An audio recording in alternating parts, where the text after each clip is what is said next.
नमस्कार, बहुत स्वागत है आप सभी का। मैं हूं आपके साथ Asmita Dubey. Special bulletin MPCG prime की शुरुआत करेंगे। बात करेंगे सबसे पहले धर्मांतरण पर गर्म सियासत की। जी हां, छत्तीसगढ़ में धर्मांतरण एक बड़ा चुनावी मुद्दा रहा है।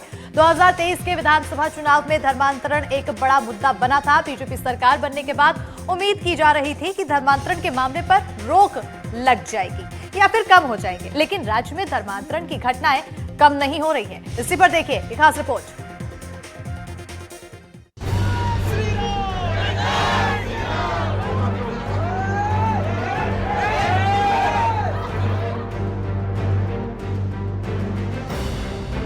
छत्तीसगढ़ में धर्मांतरण के मुद्दे को भुनाकर बीजेपी ने दोबारा सत्ता हासिल की थी, लेकिन साय सरकार के गठन के बाद भी आए दिन जगह जगह से धर्मांतरण के मामले सामने आ रहे हैं, जिसे लेकर कांग्रेस बीजेपी सरकार पर लगातार सवाल खड़े कर रही है। अब आपको हम हंगामे की जो तस्वीर दिखा रहे हैं वो जांजगीर चांपा के नवागढ़ की है, जहां गोदना गांव में प्रार्थना सभा की आड़ में धर्मांतरण का खेल चल रहा था। इस बीच हिंदू समाज और बजरंग दल के कार्यकर्ताओं को इसकी भनक लग गई और वो मौके पर पहुंच हंगामा करने लगे। हंगामा बढ़ा तो मौके पर पुलिस भी पहुंच गई और 2 आरोपियों को गिरफ्तार कर लिया।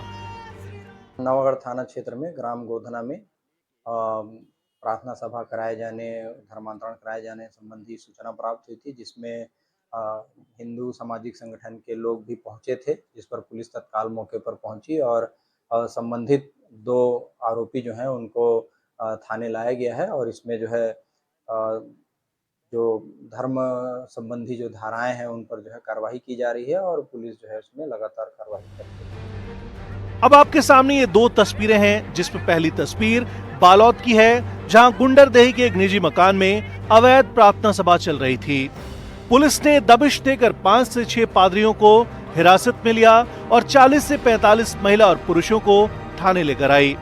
वहीं दूसरी तस्वीर दंतेवाड़ा के टिकन पाल की है, जहां धर्मांतरण को लेकर हुए विवाद में ग्रामीणों ने परिवार को गांव से ही बाहर निकाल दिया।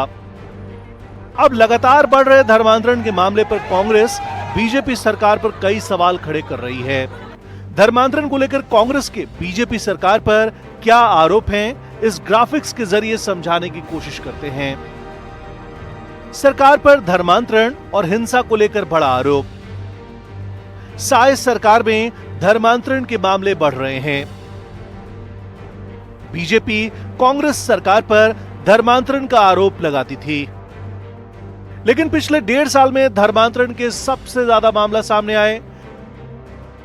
हिंदू संगठन के लोग कानून हाथ में ले रहे हैं। इस मामले में प्रदेश में लॉ एंड ऑर्डर की स्थिति पूरी तरह खराब हो चुकी है।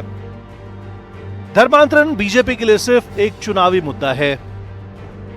उधर बीजेपी ने सोशल मीडिया में एक कार्टून पोस्टर जारी कर धर्मांतरण को लेकर कांग्रेस पर सीधा हमला बोला।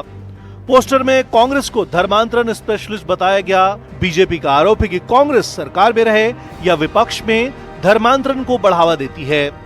वहीं बीजेपी के इस आरोप पर पूर्व सीएम भूपेश बघेल ने पलटवार किया। बघेल ने कहा, अब तो बीजेपी सत्ता में है तो क्यों नहीं धर्मांतरण पर रोक लगाती।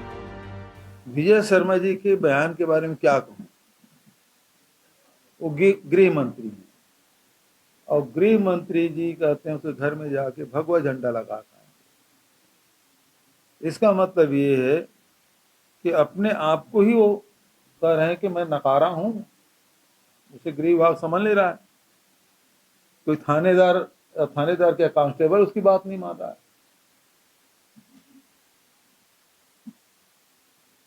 तो ये विजय शर्मा जी खुद स्वीकार कर रहे हैं कि मुझसे विभाग नहीं संभल रहा है।